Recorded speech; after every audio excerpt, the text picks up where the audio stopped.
A diferencia de las mesas anteriores que se han caracterizado por la presentación de trabajos individuales de diferente cuña y con temáticas muy variadas, en este caso se va a presentar una ponencia colectiva titulada Ámbitos de autoridad en la formación política de México, siglo XVI al XX.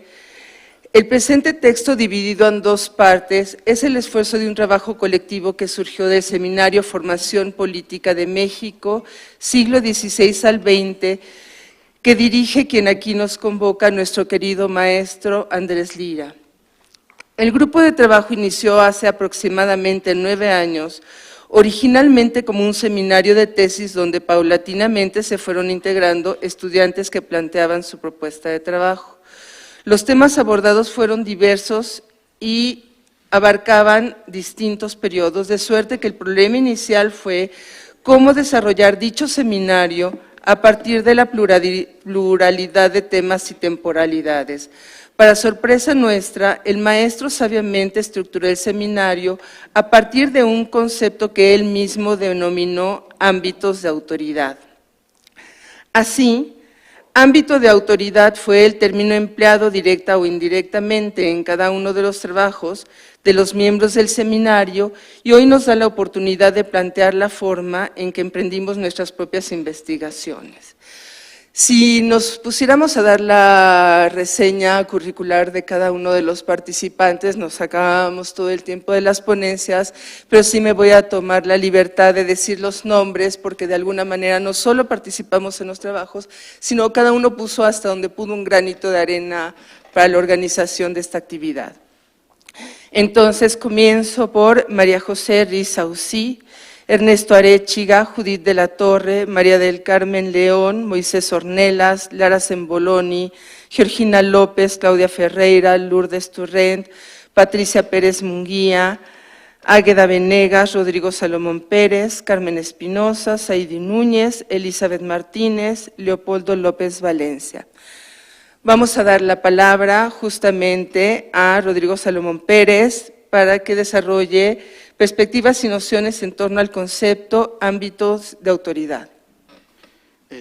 Muy buenas tardes y créanme, es un verdadero privilegio estar a nombre de mis compañeros, exponerles esta parte que es la parte que trabajamos de colonia, específicamente, y luego mi compañero Moisés concluirá con la parte del siglo XIX y XX. Sin más preámbulo, me voy a permitir leer el texto que preparamos. Refiere Lara Semboloni que en septiembre de 2009 se necesitaba escribir la introducción de las memorias del seminario.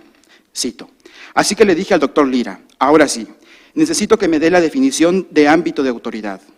Sus ojos se levantaron y me miraron. Pensé, esta vez me dice algo y me corre. Pues en efecto, le estaba pidiendo que sintetizara en un párrafo una noción de proporciones mayores cuya definición se tornaba compleja, puesto que implicaba la justificación teórica de la idea de autoridad y su ejercicio. Él esperó y con su voz baja y profunda dijo, bueno, a ver, Lara. De nueva cuenta, abro cita. Por ámbito de autoridad se entiende el conjunto de relaciones de dominación en espacios y tiempos determinados. La autoridad implica legitimidad manifiesta en órdenes, disposiciones y acatamientos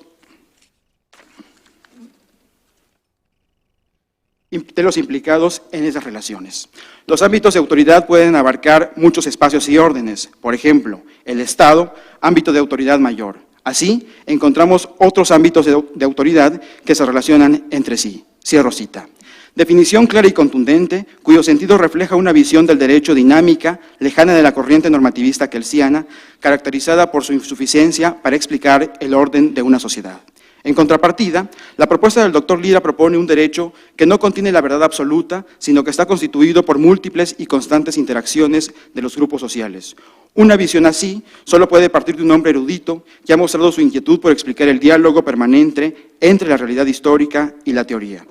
Sus escritos han dado nuevo aliento a los estudios de las instituciones políticas, mostrando ya no conceptos estáticos, sino dinámicos en su devenir histórico. Casado con la idea de que la labor del intelectual tiene el deber de ofrecer una visión orientadora para la política, considera que los estudios históricos de las instituciones son imprescindibles para alcanzar una visión jurídica del Estado, entendiendo a este abro citas, como la participación pluralista de distintos órdenes jurídicos, donde los grupos sociales son parte integrante de la formación de tales órdenes, cierro cita. Es decir, es la acción de los grupos sociales, las corporaciones y los sujetos quienes determinan y dan forma a las propias instituciones. Noción compleja, el concepto ámbitos de autoridad permite un diálogo que transita del estudio de la autoridad virreinal hecha por la doctora Semboloni al análisis del gobierno eclesiástico, como lo hace Lourdes Turrent en sus investigaciones del Cabildo Catedral Metropolitano en México. En esta ocasión, la doctora Turrent tuvo la oportunidad de acercarse al fenómeno sonoro desde el punto de vista de los grupos sociales que lo hacían posible, al momento de la interpretación y la interacción del ritual. Al respecto, conviene señalar que la construcción del marco teórico de esta investigación hubiera sido imposible sin la orientación del doctor Lira, quien sugirió la revisión de fuentes originales, pero sobre todo la necesidad de considerar al derecho indiano. La revisión y análisis de diversos cedularios permitió entender la manera en que las prácticas musicales estaban contempladas dentro de un marco legal en estrecha relación con diversas autoridades. Años más tarde, la doctora Turrent abordó el tema de la música catedralicia vista a través de las actas de cabildo de la Biblioteca Turriana de la Catedral Metropolitana de la Ciudad de México. A primera vista, realizar una investigación de esa magnitud parecía un trabajo casi imposible por la cantidad de información que ofrecían las fuentes. No obstante, el doctor Lira, que conocía a fondo el trabajo de don Luis González, le sugirió a la autora el método empleado por este, consistente en mostrar la información en cuadros, lo cual permitía evidenciar la correlación de datos que se manejaban. Sin un instrumento de esa naturaleza y sin conocimiento del doctor Lira de las instituciones novohispanas, de la Ciudad de México y de la Iglesia virreinal, la autora difícilmente hubiese comprendido cómo la música de las catedrales expresaba tres ámbitos de autoridad: el eclesiástico, el imperial y el local, y cómo la sociedad novohispana oscilaba entre el mundo laico y el mundo religioso. Jurisdicciones, conflictos e instituciones han sido los temas abordados por la doctora Carmen Espinosa, quien, siguiendo algunas de las propuestas del doctor Lira, se adentró a investigar los entrecruces de múltiples autoridades, funciones y fueros que componían el orden jurídico-político de Nueva España. La forma en que un solo personaje, el virrey, podía desempeñar cargos militares, el de capitán general, fiscales, superintendente de la Real Hacienda, jurídicos, presidente de la Real Audiencia, además del evidente puesto ejecutivo que desempeñaba en su calidad de gobernador del virreinato. Asimismo, ha estudiado la compleja y flexible membrana que separaba los ámbitos de acción de diversas instituciones que de alguna manera parecían superponerse unas con otras. De suerte que su trabajo permite observar un complejo sistema de pesos y contrapesos que la corona articuló para vigilar a sus funcionarios y sus actividades ante la distancia existente entre el monarca y sus territorios, por demás extensos, en mitad de una sociedad extremadamente diversa. En este orden, muchos disensos o claros enfrentamientos políticos, económicos, sociales o personales se canalizaban a través de la administración de justicia, de manera que el arzobispo podía limitar las acciones del virrey, el corregidor contener los abusos del cura, o la Inquisición canalizar los temores de una mujer golpeada que no había sido escuchada por la justicia real y encontraba en la blasfemia el vehículo que hiciera posible quitar a su marido de circulación y presionar a las autoridades civiles para retomar el caso. De suerte que estos diversos ámbitos de autoridad, que en ocasiones entraban en franca confrontación uno con otros, permitía el movimiento y era el aceite que engrasaba las piezas, haciendo posible que el sistema jurídico-político novohispano no quedara paralizado. Por su parte, la doctora Claudia Ferreira ha realizado un acercamiento a la dinámica de las autoridades del Cuarto Concilio Provincial Mexicano, con el propósito de explicar la forma en que legitimaban su autoridad y la manera en que diversas relaciones jerárquicas y de dominio, derivadas del referido concilio, estaban presentes entre la feligresía novohispana. En ese sentido, la introducción a la problemática conciliar se realizó mediante un concepto de suma trascendencia y presencia en la obra del doctor Lira, la fenomenología. Dicha noción la define nuestro homenajeado en una breve disertación realizada en honor de su maestro, el doctor José Gauss, en la fenomenología de la protección jurídica. Ahí, el doctor Lira señala que la fenomenología es aprender críticamente un fenómeno mediante los siguientes pasos. Primero, atender la forma en que se manifiesta el fenómeno de estudio, dejándonos impresionar por la descripción que hacemos para nosotros mismos del fenómeno observado, es decir, partir de expresiones verbales designantes del fenómeno. 2. Ordenar lógicamente los elementos que podemos destacar en los testimonios más claros y significativos. Y tercero, ensayar una agrupación lógica que nos lleve a la definición, análisis descriptivo, conceptual, terminológico y alcanzar la esencia del fenómeno. Elegir un caso o un ejemplo individual específico. Para llegar a la comprensión de un proceso, argumenta nuestro autor, es necesario abro citas, realizar una reducción fenomenológica, como en su momento lo señaló su maestro Gauss, de tal manera que este tipo de análisis es aplicable a fenómenos de larga duración o de repetición, atendiendo a la idea de que se trata de percepciones en torno a un proceso. Estas ideas tuvieron ocasión de ser llevadas a la práctica en el momento en que la doctora Ferreira estudió la normatividad expresada en el seno del Cuarto Concilio Mexicano. No obstante, tal ejercicio no resultó sencillo ni mucho menos, pues la autora en un principio recurrió a las fuentes citadas por el doctor Lira en el trabajo realizado, a saber, los textos de Gauss y de Edward Husserl,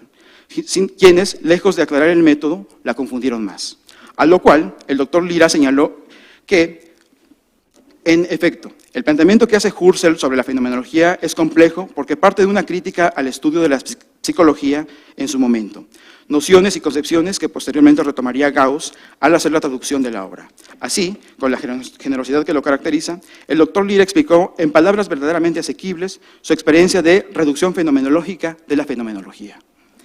De profunda raigambre medieval, el concepto de bien común, en estrecha relación con los de justicia y desigualdad social en tierras novohispanas, han sido recientemente abordados por Patricia Pérez Munguía, siguiendo varias lecturas y nociones sugeridas por el doctor Lira en el seno del seminario. Así, la doctora Pérez Munguía ha podido analizar que dichos conceptos estaban presentes en el orden jurídico-político de Nueva España y fueron la base para contextualizar la desigualdad social, sobre todo entre los siglos XVI y XVII, cuando surge una diversidad de población distinta a la del periodo de la conquista, pues se da la introducción masiva de esclavos africanos que aumentará la desigualdad de los habitantes. En la legislación de la época de los Habsburgo se ve claramente la actitud de la corona frente a la diversidad. Se aprecia una sociedad desigual, no obstante, el bien común aparece como base moral para limitar los excesos que pudieran cometerse y que de hecho se cometían por la desigualdad. De suerte que la construcción de la autoridad y de la justicia involucra a distintos actores, funcionarios reales y eclesiásticos, principalmente que administraron un orden difícil por la variedad de sus integrantes. En tal sistema, las obligaciones del rey habían sido concebidas bajo el orden de viejo pacto social, que consistían en guardar la seguridad de los súbditos, la integridad y la soberanía del reino, mantener la paz pública, ejercer la justicia, velar por la fe, defender el catolicismo como religión de Estado y proteger los derechos, privilegios y concordia de los estamentos. Bajo esta premisa, el orden virreinal adoptó principios y ámbitos de autoridad que podemos observar tanto en cédulas reales y en todo el derecho que emana del rey, como en los acuerdos de clérigos y dignidades eclesiásticas. Asimismo, quien esto lee, tuvo ocasión de acercarse a la obra del doctor Lira a través de dos conceptos: las transformaciones de los ámbitos de autoridad a nivel local durante las llamadas reformas borbónicas y la racionalidad jurídico-administrativa de la Real Ordenanza de Intendentes de 1787. En efecto, tras estudiar el gobierno de los subdelegados, nuevas autoridades locales emanadas del régimen de intendentes, pude percatarme que la relación entre jurisdicción y territorio guarda una relación de gobierno en la medida que explica un vínculo de autoridad.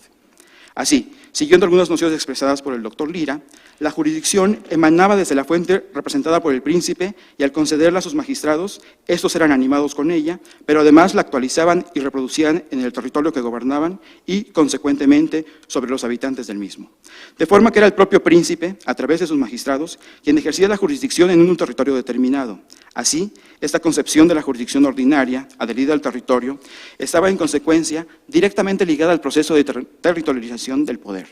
De suerte que los vínculos de poder entre el príncipe, de quien fluía la jurisdicción, y sus súbditos no estaban determinados por las relaciones directas entre el monarca y sus súbditos, sino mediante por la práctica jurisdiccional de cada uno de los ministros, en el caso particular de nuestro trabajo, de los subdelegados, funcionarios cuya acción y jurisdicción en el ámbito local fue determinante para la buena marcha de las reformas borbónicas. Por otra parte, la Real Ordenanza de Intendentes, obra cumbre del reformismo borbónico y verdadero puente jurídico entre el antiguo modelo jurisdiccional y el nuevo modelo constitucional, guardó una coherencia propia que el doctor Lira ha podido visualizar cuando señaló que dicha ordenanza representa un nuevo razonamiento jurídico tendiente a centralizar el poder político en manos del monarca, y para la realización de ese ideal político se impuso la necesidad de constituir una nueva estructura política que, además de afianzar la centralización, estableciera un nuevo régimen de gobierno basado en la uniformidad y la administración como objeto privilegiado del quehacer político. De suerte que la racionalidad que advierte la ordenanza pareciera ser la expresión orgánica de una constitución monárquica cuyo propósito central sería la de evitar la confusión de jurisdicciones, fueros y ministros. Concluyo ya. De profunda y elocuente vocación magisterial, el doctor Lira ha desarrollado su actividad como forjador de múltiples generaciones de historiadores y ha edificado líneas de investigación en donde las instituciones y la vida política de México son los ejes rectores. Así, conceptos como autoridad, legitimidad, dominación, justicia, gobierno civil, gobierno eclesiástico, ideas, creencias, orden, jurisdicción, hierocracia, entre otros, son temas que operan como instrumentos conceptuales en constante resignificación con el propósito de comprender y analizar la complejidad del devenir histórico. Los análisis históricos del doctor Lira operan de igual manera que su virtuosismo como ejecutante de guitarra, en una suerte de confusión armoniosa, en donde la reflexión y la elegancia de su escritura son elementos centrales. Su vasta obra, su trabajo institucional y el tiempo dedicado a la enseñanza del oficio de historiar hacen que hoy nuestro maestro, con M mayúscula, el doctor Andrés Lira, nos convoque y sea la ocasión propicia para expresarle nuestro reconocimiento, pero sobre todo nuestro profundo agradecimiento. Muchas gracias.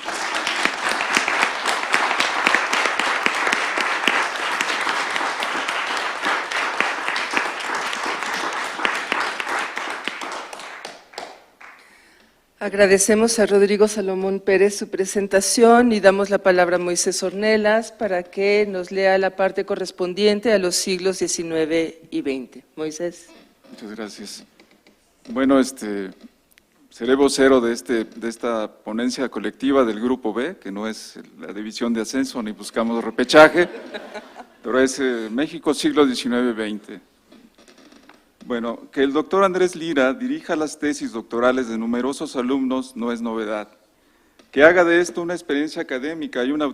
auténtica formación de historiadores tampoco lo es, pero merece una revisión más minuciosa que el simple enunciado. Su trayectoria académica refleja y hace evidente el interés por diversas temáticas históricas en las cuales ha incursionado a profundidad con resultados siempre exitosos, que remiten a la sólida formación del historiador alcanzada en largos años de trabajo.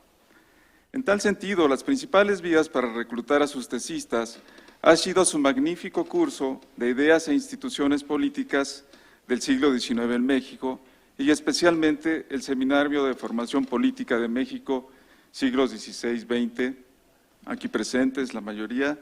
donde sus alumnos de doctorado elaboraron trabajos que tras ser discutidos en una primera etapa, fueron la simiente de proyectos que permiten advertir el conocimiento y preocupaciones y, por tanto, la capacidad para orientar e incidir en la formación profesional de sus estudiantes. En los 4 casos que a manera de ejemplo abordaremos, hay numerosas coincidencias. Una vez que el alumno ha establecido el contacto con el maestro, el proceso que viene a continuación involucra la propia formación y experiencia como tesista de Lira, que incluye haber tenido como asesores algunos de los más distinguidos juristas, filósofos del México del siglo XX. Para entender la vivencia e información implícitas en el proceso, es conveniente recapitular. Lira elaboró simultáneamente su tesis de licenciatura en Derecho, el amparo colonial y el juicio de amparo mexicano, ensayo de explicación sociológica en la Facultad de Derecho de la UNAM en 1968 y de maestría en Historia, idea de la protección jurídica en Nueva España, siglos XVI y XVII, en el Centro de Estudios Históricos del Colegio en 1968, aplicando la reducción fenomenológica aprendida de Gauss, a la que se ha hecho referencia anteriormente en esta mesa. Con ello no pretendemos afirmar que ha transmitido a sus alumnos una receta aplicable a cuanto tema se le propone, sino por el contrario, ha conducido a sus alumnos casi sin que estos se percaten de la manera en que lo que lleva al análisis fenomenológico. Sería fácil suponer que Lira orientaría a sus discípulos a campos de su propio interés, como la historia del derecho y la historia institucional, estudiadas en márgenes cronológicos amplios, como lo es el periodo colonial y los siglos XIX y XX. Sin embargo, una mirada reflexiva a los temas abordados en las tesis doctorales y en particular a las relativas al siglo XIX, constatan un acercamiento en cierta medida a los intereses históricos señalados, pero por vías muy distintas a la simple sugerencia, esto entre comillas, del director de tesis. En este sentido, a nadie sorprendería que en las tesis dirigidas aparezcan como sujetos evidentes de la historia el juicio de amparo, los sistemas de impartición de justicia, el registro civil o la Iglesia decimonónica, pero todos ellos abordados como parte de sujetos tangibles, pero no por ello menos trascendentes y sobre todo de más amplia articulación explicativa, como los ámbitos de autoridad, la sociedad, modernidad, continuidad, implicaciones de diversa índole como la económica y el surgimiento y estructuración del Estado. Los alumnos del IRA, que han elegido trabajar temas de los siglos XIX y XX, coinciden en que la selección de su objeto de estudio fue, en sí misma, toda una experiencia de reflexión y aprendizaje. Sus propuestas iniciales, con diversos grados de solidez, fueron presentadas y, para su sorpresa, aceptadas en primera instancia para someterlas a la minuciosa revisión de los planteamientos y las fuentes. Invariablemente, los temas iniciales fueron modificados, no de inmediato, sino tras una paciente, respetuosa y comprensiva guía. La desamortización de bienes comunales, municipales en Michoacán devino en un tema mayor. La radicalización provocada por la aplicación de las leyes liberales de subvenciones y las dificultades que ocasionó la jura de la Constitución de 1857. Una propuesta de acercar la historia económica a la historia del derecho se transformó en la inserción del juicio de amparo como agente de transformación, el análisis de la administración de justicia al descubrimiento de la estructura jerárquica, forma de funcionamiento y contraste entre los que marcaba la ley y la realidad práctica. Es de suma importancia destacar que la metamorfosis temática no fue una imposición, al contrario, el doctor respetó las ideas iniciales y dejó que los alumnos llegaran hasta el límite al enfrentarse con la realidad de lo que encontraban en los archivos y en las numerosas fuentes bibliográficas que les sugería y con las que los iba induciendo de manera sutil pero precisa. Aunque hemos destacado la existencia de coincidencias, la construcción de propuestas novedosas de investigación merece que se haga mención, si bien de manera somera, de cada caso en particular. El trabajo de Mónica Savage, Legalidad y práctica del registro civil a mediados del siglo XIX, vicisitudes cotidianas entre autoridades de la Ciudad de México y sociedad, confirma nuevamente el interés de Andrés Lira por la historia institucional, pues se orientó esa investigación partiendo del proyecto y puesta en práctica de esa institución de capital importancia para la historia social y jurídica del siglo XIX en el ambiente de una guerra civil. La permanencia del registro civil, sorteando no pocos obstáculos por la carencia de infraestructura y personal, muestra cómo la Revolución Liberal consideró imprescindible mantener esta nueva institución para avanzar en un proceso secular a fin de minar la presencia de la Iglesia en la vida pública. En tal sentido, Andrés Lira ha insistido en la necesidad de que el tema sea abordado en su dimensión histórica, no solo para llenar el vacío que persiste en torno a la institución civil, sino como parte de la construcción del Estado Nacional. El trabajo doctoral de Georgina López González, La organización de la justicia ordinaria en el Segundo Imperio, modernidad institucional y continuidad jurídica en México, analiza el proceso de construcción de la cultura jurídica mexicana, forjada a la par del proceso de institucionalización de la administración de justicia durante el Segundo Imperio. En dicho trabajo se exploran las particularidades de este periodo específico en sus continuidades, discontinuidades respecto al anterior y en relación con los años posteriores. Análisis que ofrece un panorama histórico general del proceso de construcción de la cultura jurídica y de la institucionalización de la justicia a partir del análisis de las fuentes jurídicas producidas por los magistrados y jueces. En él se subrayan las ideas y fundamentos que tenía el Segundo Imperio sobre la administración de justicia, así como en la formación socioprofesional de los juristas. El doctor Lira sugirió la revisión de una gran cantidad de leyes y decretos de las primeras décadas del XIX, pero también enseñó a interpretarlas y contextualizarlas para comprender las prácticas jurídicas de la época y entender su significado en la época en que fueron escritas y divulgadas. Con la coherencia aportada por esta dimensión histórica, el análisis puntual del funcionamiento de la estructura de la Administración de Justicia logró identificar importantes elementos de la cultura jurídica de la segunda mitad del siglo XIX. Por su parte, el trabajo doctoral de María José Risauzi Garavito, el juicio de amparo durante el siglo XIX, exploración en torno a las implicaciones de un nuevo instrumento jurídico,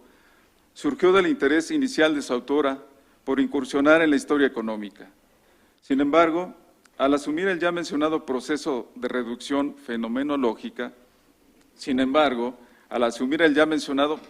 obviamente sugerido y supervisado por el doctor Lira, devino en un acercamiento entre la historia económica y la historia del derecho, cuyo eje de análisis fue de cómo el juicio de amparo transformó las relaciones económicas de la segunda mitad del siglo XIX mexicano. Igual que en los otros casos, las sugerencias metodológicas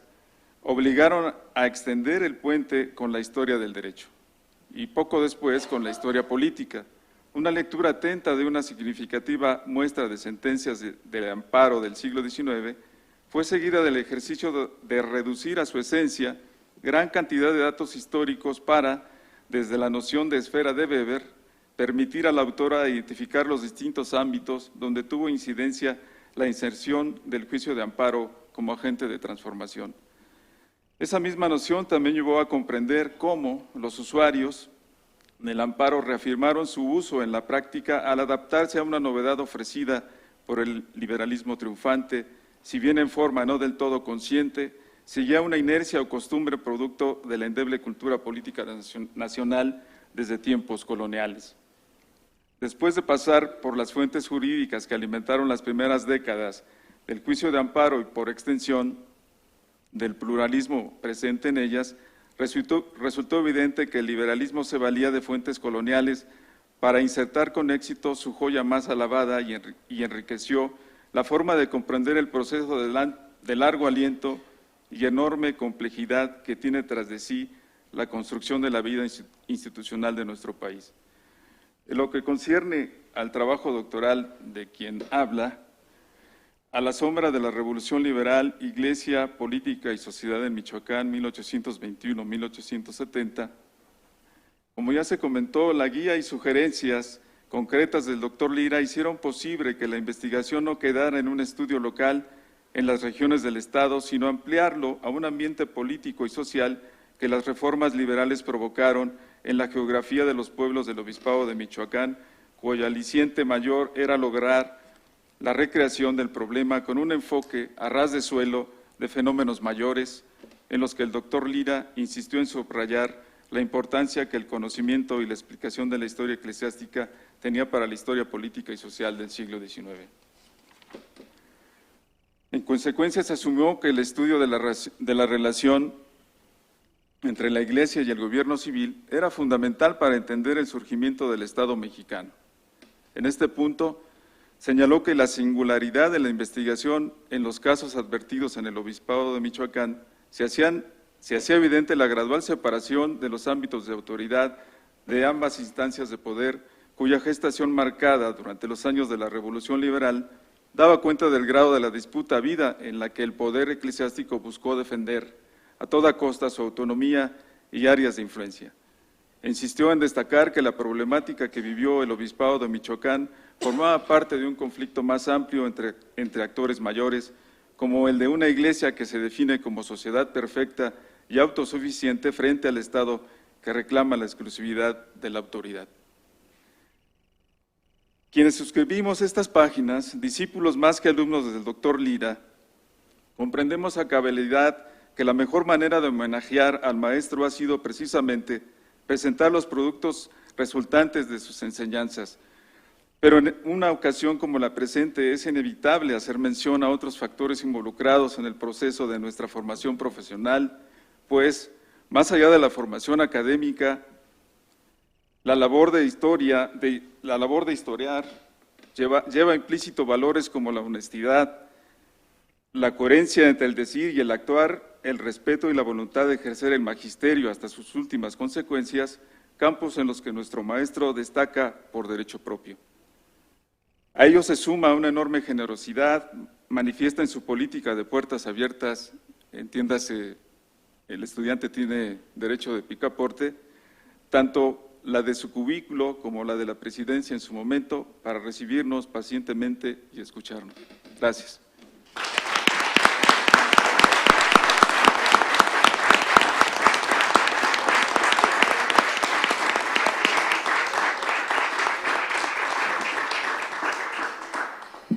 Agradecemos la exposición de Moisés Ornelas y con esto damos por terminada la parte de los agradecimientos y los trabajos presentados